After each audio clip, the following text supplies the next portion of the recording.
اہم خط پوری امت کے نام منتخب احادیث کے متعلق حضرت مولانا فضلور رحمان صاحب اعظمی دامت برکاتھم العالیہ کی رائے اور کچھ اہم باتیں۔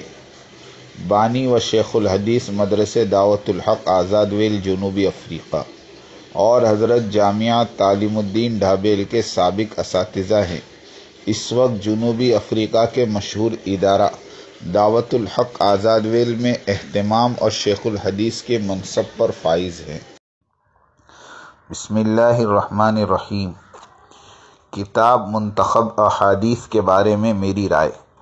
کتاب منتخب احادیث تبلیغی کام کرنے والوں کے لیے بہت مفید ہے، اس سے فائدہ اٹھانا چاہیے۔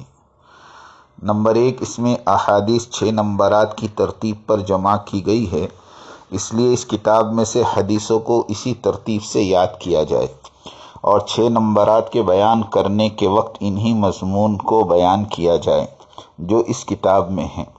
بعض دفعہ بعض ساتھی ایسی باتیں بیان کر دیتے ہیں جس کا کوئی ثبوت نہیں ہوتا، صرف سنی سنائی باتیں ہوتی ہے، یہ صحیح نہیں۔ ہر سنی ہوئی بات صحیح نہیں ہوتی، اس کتاب کے حدود میں رہیں تو بیان معتبر ہوگا۔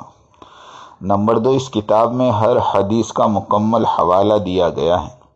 کتاب کا نام اور رقم الحدیث درج ہے، جس کو شبہ ہو وہ اصل کتاب کی طرف مراجعت کر سکتا ہے اور بہت سہولت سے پا سکتا ہے اور حدیث کی تحقیق کر سکتا ہے۔ صرف کتاب کا نام ہوتا ہے تب بھی بعض دفعہ حدیث کو تلاش کرنے میں دشواری ہوتی ہے اور وقت لگتا ہے، اور حوالہ ہی نہ ہو تو بہت سے لوگوں کو اس پر اعتماد نہیں ہوتا۔